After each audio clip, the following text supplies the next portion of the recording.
నమస్తే శశికాంత్ గారు. నమస్తే. గత వారం రోజులుగా మనం చూస్తున్నాం కోల్కతా ఇన్సిడెంట్కి సంబంధించి ఎప్పటికప్పుడు మినిట్ టు మినిట్ అప్డేట్ అయితే తీసుకుంటూ ఉన్నాం. దాంతోపాటు ఎప్పుడైతే సిబిఐ ఎంక్వైరీ జరుగుతూ ఉందో, కస్టడీలోకి ఎప్పుడైతే ఎక్స్ ప్రిన్సిపల్ని సందీప్ ఘోష్ని ఎప్పుడైతే కస్టడీలోకి తీసుకున్నారో ప్రశ్నల వర్షం కురిపించారు. ఆయనకు సంబంధించి ఎంక్వైరీ చాలా గట్టిగా జరిగిందని కూడా మనం వింటూ ఉన్నాం. దీనికి సంబంధించిన పూర్తి డేటా ఏంటి అండ్ దాంతోపాటు ఈ ప్రశ్నల ఆధారంగా వచ్చిన సమాధానం ఏదైతే ఉంటుందో విచారణ ఇంకొంచెం ముమ్మరం చేసే అవకాశం ఉందని కూడా చెప్తూ ఉన్నారు.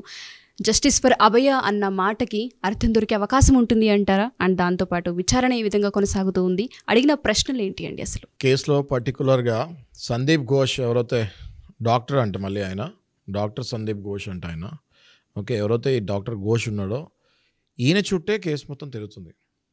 మర్డర్ చేసింది, రేప్ చేసింది సంజయ్ రాయ్ అని ఆల్మోస్ట్ 99% కన్ఫర్మ్ అయిపోయినా కూడా వాడిని ఒక పావులాగా వాడారు ఉషా గారు.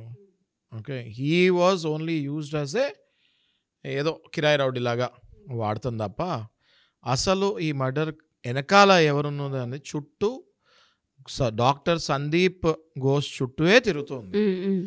మనం 3 రోజుల నుంచి చూసుకుంటాం. 3 రోజుల నుంచి నేను కూడా కేసు చాలా క్లోజ్గా ఫాలో అవుతున్నాను. నేషనల్ మీడియాని ఫాలో అవుతున్నాము, లైవ్లో సుప్రీంకోర్టు మాట్లాడుతున్నాము, మా కొలీగ్స్ అడ్వకేట్స్తో మాట్లాడుతున్నాము.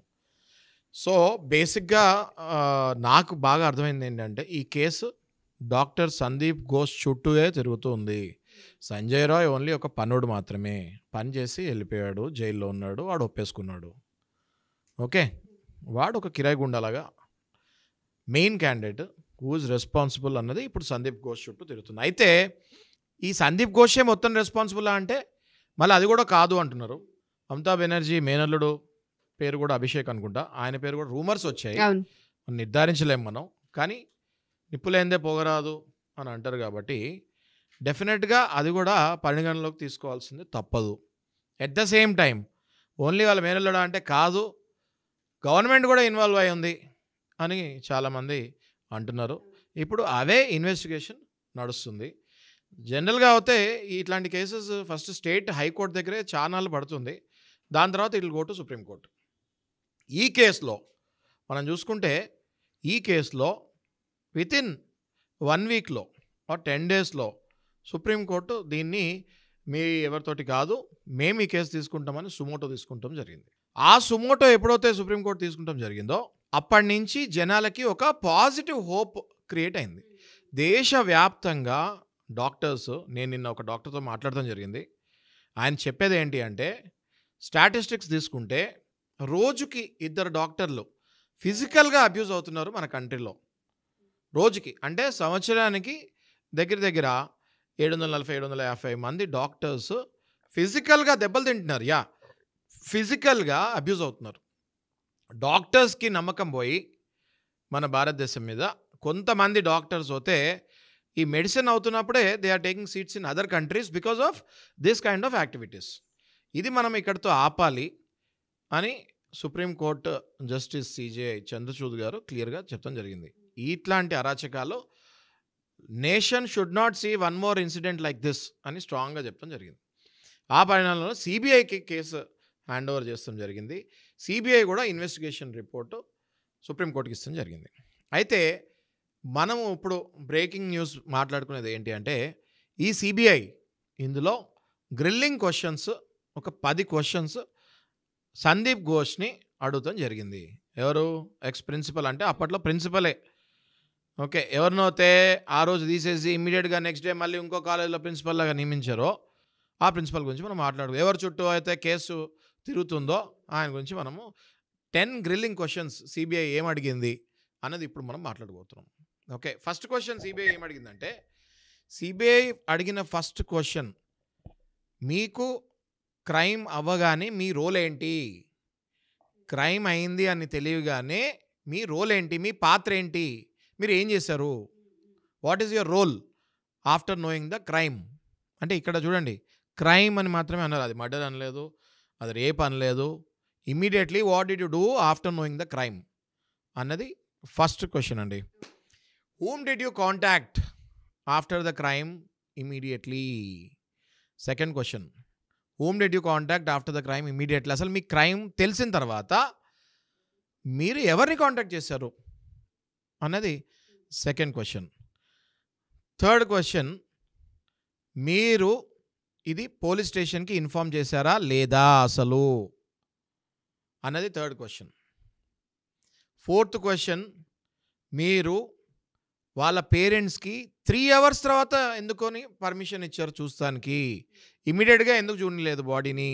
ఏ హాస్పిటల్ అయినా మీరు చూడండి ఉషా గారు, పేరెంట్స్కి కానీ లేకపోతే వాళ్ళ బంధువులకు కానీ ఒక చిన్న ఆపరేషన్ చేసుకుంటేనే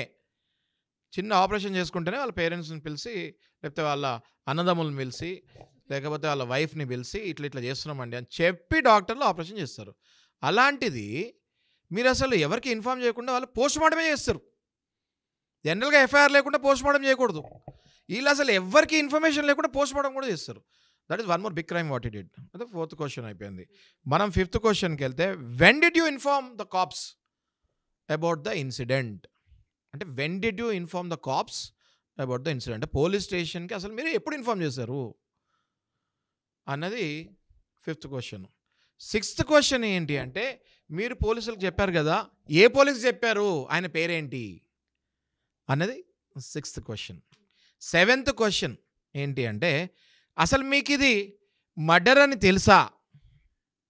ఇది అసలు మర్డర్ అని తెలుసా, లేకపోతే మీరు సూసైడ్ అనుకుంటున్నారా? Who ordered the renovation at the crime scene? అంటే ఆ క్వశ్చన్కి ఆన్సర్ ఏం మిగులుతాడండి? ఈయన ప్రిన్సిపల్, ఈయన హెడ్ ఆఫ్ ద ఇన్స్టిట్యూషన్, ఈయన వాచ్మెన్తోనే direct link, direct WhatsApp chats ఉన్నప్పుడు రెనోవేషన్ చేసేటప్పుడు ఇంత క్రైమ్ సీన్ అయిన తర్వాత రెనోవేషన్ చేయాలంటే ప్రిన్సిపల్ పర్మిషన్ ఉండాలి కదా. అందుకే ఎవరు ఆర్డర్ చేస్తారు ఈ రెనోవేషన్కి? అది కూడా క్రైమ్ సీన్ దగ్గర రెనోవేషన్ అంటే దాని అర్థం ఏంటి? క్రైమ్ సీన్ దగ్గర రెనోవేషన్ అంటే క్రైమ్ సీన్ని తుడిపేస్తానికి. నైన్త్ క్వశ్చన్ ఏంటి అంటే, ఇన్సిడెంట్ అయిన అన్ని గంటల తర్వాత మీరు ఎఫ్ఐఆర్ చేశారు, ఎందుకు అంత డిలే చేశారు అనేది నైన్త్ క్వశ్చన్. ఇన్సిడెంట్ తెల్లారుజామున ఎప్పుడో జరిగింది, మీకు తెలిసేసరికి పోనీ 8:30 అయింది, 11 అవుతుంది, 12 అవుతుంది. ఎఫ్ఐఆర్ ఆ రోజు రాత్రి అయింది. పోస్ట్ మార్టం కూడా అయిపోయిన తర్వాత అయింది అంటున్నారు కొంతమంది పోస్ట్ మార్టం ముందే ఎఫ్ఐఆర్ అయింది అంటున్నారు. హాస్పిటల్ నుంచి పోలీస్ స్టేషన్ ఇంత దూరం అంటారు. అన్ని స్టోరీలు వస్తున్నాయి. సో అడిగింది ఏంటి సింపుల్ అంటే, అసలు ఎఫ్ఐఆర్ చేస్తానికి అంత కాల వ్యాపన ఎందుకు చేశారు? Why? Last question 10th question ఏంటి అంటే, మీరు సంజయ్ రాయ్కి మీకు పరిచయం ఎప్పటి నుంచి ఉంది, ఎట్లాంటి పరిచయం ఉంది? Acquaintance with Sanjay Roy.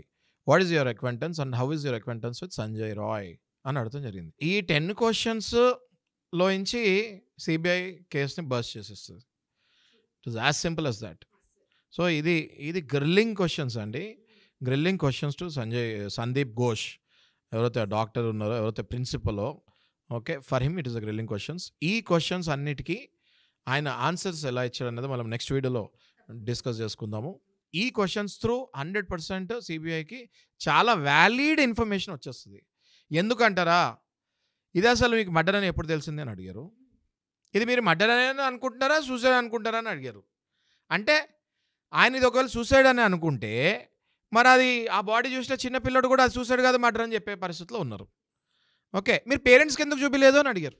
And delay ఎందుకు రిపోర్ట్ ఇచ్చారని కూడా అడగడం. కరెక్ట్ అండి. మీరు 3 గంటలు కాల వ్యాపన ఎందుకు చేస్తారు, పేరెంట్స్కి ఎందుకు చూపించలేదు అని అడిగారు. అందులోనే ఉంది ఆన్సర్. 3 గంటలు పేరెంట్స్కి చూపిస్తే గుర్తుపట్టేస్తారని 3 గంటలు బాడీని పేరెంట్స్కి చూపించలేదు. అప్పటి వరకు ఆ బాడీని మళ్ళీ మేకప్ చేసి నీట్గా సర్ది పేరెంట్స్కి అది సూసైడ్ అని నమ్మిస్తానికి 3 గంటలు లేట్ చేస్తారని నేను భావిస్తున్నాను. అందుకనే చూపించలేదు. మీకు సంజయ్ రాయ్కి అక్వెంటెన్స్ ఏంటి అని అడిగారు. అక్కడ చాలా ఆ క్వశ్చన్లో ఈయన ఇచ్చే ఆన్సర్స్ 100% కేస్ టర్న్ అవుతుంది. ఎందుకంటే మనము సోర్సెస్ ప్రకారం చూసుకుంటే సంజయ్ రాయ్కి ఈయనకి వాట్సాప్ చాట్ ఎప్పటి నుంచో ఉన్నాయి, ఎన్నో రోజుల నుంచి ఉన్నాయి, రెగ్యులర్గా ఉన్నాయి. వాట్సాప్ చాట్ సంజయ్ రాయ్కి ఇంకా ఈ సందీప్ ఘోష్కి ప్రిన్సిపల్కి అండ్ ఆల్మోస్ట్ వాచ్మెన్ లాంటి ఆయన, ఓకే, ఆయనకి ఈయనకి వాట్సాప్ చాట్ ఏంటండి, ఎప్పటి నుంచి మీకు పరిచయం అని అడిగారు.